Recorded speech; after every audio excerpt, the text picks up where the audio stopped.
The question becomes, are the public spaces that are available in those areas adequate for all that population growth?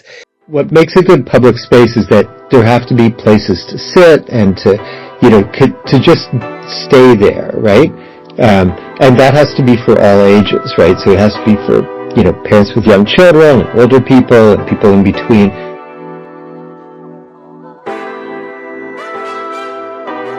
So, welcome to our podcast. My name's Finn.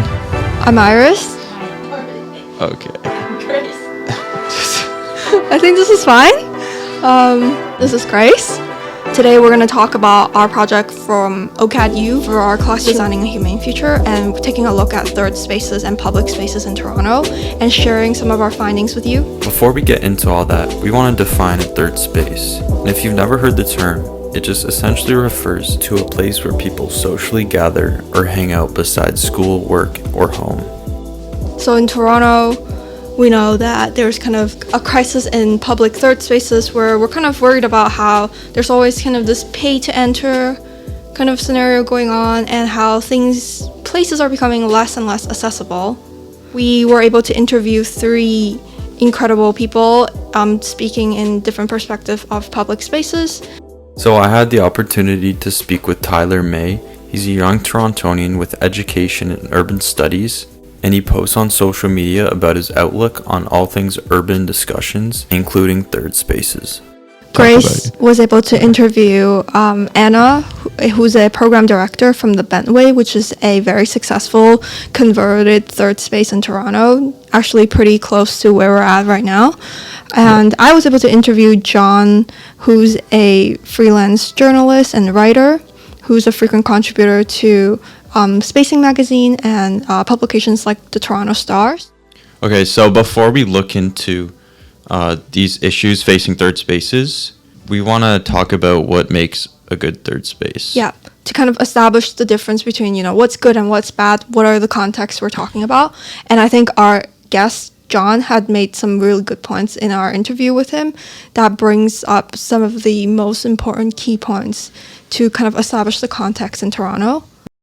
What makes a good public space is that there have to be places to sit and to just stay there, right? And that has to be for all ages, right? So it has to be for, parents with young children and older people and people in between. People want to be where there are other people, right? Like, if you have a choice between a restaurant that doesn't have anybody in it and one that's kind of crowded, you're going to go to the crowded one, right? Because you could people watch.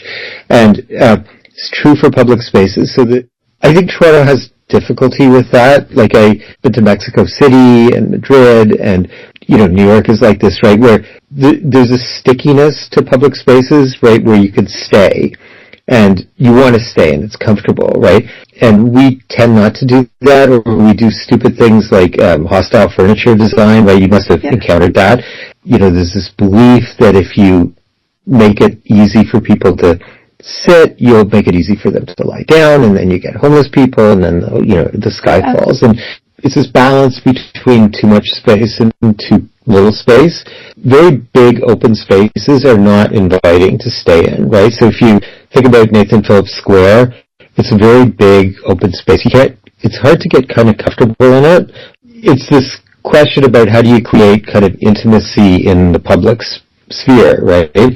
But it's not too crowded that you feel sort of constrained or jammed in.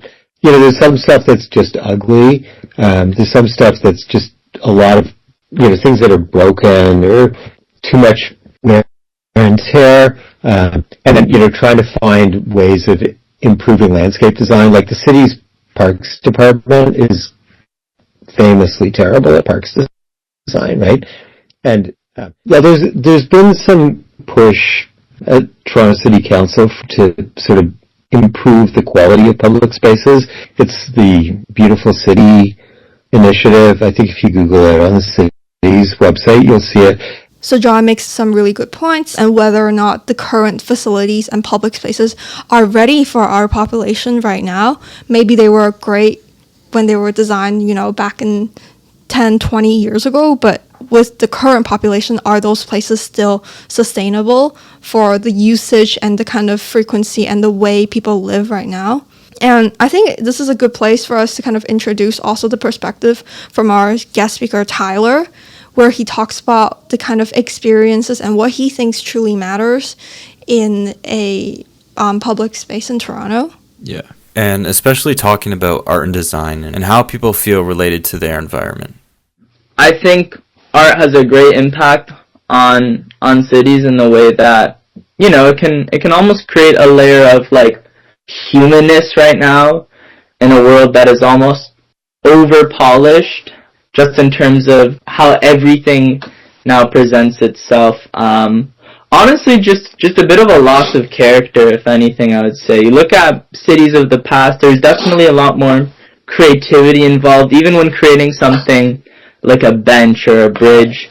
There's a bit more of a creative element to it, even our buildings, that now I feel like there's almost one blueprint that we're following to make everything. And yeah, just a loss of character, a loss of humanness to our cities. They don't really feel human, and I think that can also impact just, you know, belongingness and how connected you really feel to a city. A splash of color once in a while. Things can use, you know, an artist's mural, whatever it really is. I think definitely creativity can help. Also connecting you to an area. I mean, you go somewhere like Chinatown, you go to these like smaller community neighborhoods. There's definitely a lot more character, and that's presented through, you know, specific design choices. So you can create another mall that has the same feel or experience if it has, you know, that typical blueprint. But I think it would be hard to create another Kensington, just in terms of like how they've designed the space, how artists on certain establishments are able to you know, produce artworks on their wall. Yeah, I think art can also show how, you know, connected to a space people are, right? And how open the space is to not being, you know, perfect in a sense, but it creates that perfectness in the way that, you know, it allows people to truly engage and gather with their physical environment and also the community. And to just further expand on that, like, pedestrian Sundays in Kensington used to be able to draw or spray paint on the ground, which just helps, you know, helps people connect to that space, like physically painting. You could paint your name, you could paint whatever, but yeah, it really sends a message out there on who they're for, you know? So Tyler talks a bit about the humaneness and how that is a very important aspect in space design, and how, you know, some of Toronto's spaces are kind of designed to be pretty generic and kind of lack characteristics, and those are some of the important characteristics that attracts people and make them feel belonging and wants to stay. It's not only because a space, how it's designed functionally, but emotionally it carries this kind of weight that attracts people and forms that kind of, you know, shared feeling and connectivity. And a great example we would like to share with you guys is the Bentway, and we will actually share some of the kind of perspective that we learned from Anna from our interview with her, to kind of let you guys, you know, have a perspective of this very successful space that was converted under the Gardiner Expressway, really close to us and very accessible. And they address some of the main issues in third spaces in Toronto in a very unconventional way. And I think they really do set the tone for what we should look forward to in Toronto if we want to kind of bring some of those changes. Yeah, definitely like a good example of a successful third space. Yeah. So definitely we're inspired worldwide by adaptive reuse projects, you know, projects that have taken a piece of civic infrastructure like a highway and really reimagined the possibilities of that piece of infrastructure. And we are part of a global network called the Global Cultural Districts Network. We're also a member of the Highline Network, which, you know, brings together cultural corridors, cultural venues, and campuses, as well as adaptive reuse spaces from around the world, as I said. And I would say, you know, the High Line is, of course, a very good reference point when thinking about the Bentway, the High Line located in New York City. certainly was established before the Bentway and has in many ways inspired us. But I would say that in interesting ways we depart from the High Line because the Bentway is located under an active piece of infrastructure. So the High Line is under a decommissioned, or on top of a decommissioned rail path, whereas with the Bentway we are really contending, with a live entity, which is the Gardiner Expressway, which is the cars passing above.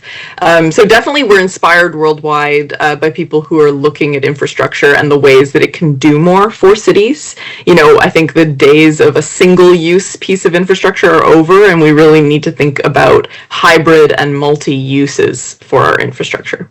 The highway, as you said, it blocks the rain and the snow, so it's a real sheltered public realm, which is unique in the city of Toronto. But importantly, in summertime, we are increasingly experiencing these heat events where we have rising temperatures and a real desire and a need for shade in our city.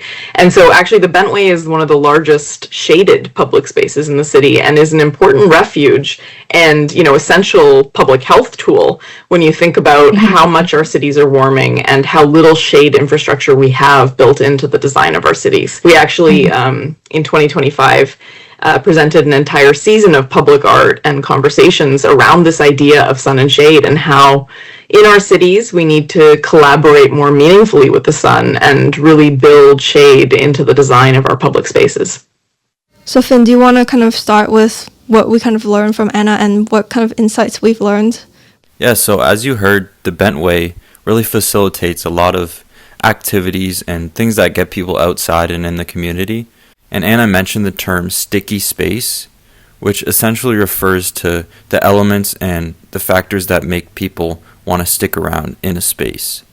So the Bentway is what we like to call a sticky space, and that means that it's a place that naturally invites people to linger. We've actually done a lot of research on this because we were interested in understanding better what are the things that help people dwell, help people spend time in public space. And, we actually found from our research that for every 4 people who pass through the space, 1 actually stays. And some of the features that help this happen include seating, which we've integrated across our site. People feel comfortable in public space when they have a place to linger and a place to sit that's supportive. And, we actually one year integrated that seating with our arts installation. So it was not only a place to sit, but it was also really novel and unique and beautiful. And people, when they were surveyed, over 71% of visitors said that seating made their interactions with other people so much more meaningful. Mm-hmm. We also have green spaces across our site. It's not just, concrete. I think that's a big association with the Gardiner, but we have really meaningful green spaces which give a sense of connection, a sense of belonging. And I love how she kind of talks about their building perspective for building the space as aiming to frame this project as like urban infrastructure rather than just any average playground. It's an infrastructure for the people, for the mind, and for the community. And I think that kind of sets the tone for what we're really looking for in a third space, other than just a space between, your home and your school and office and work. But it's really a place for you to rest and hang out and connect.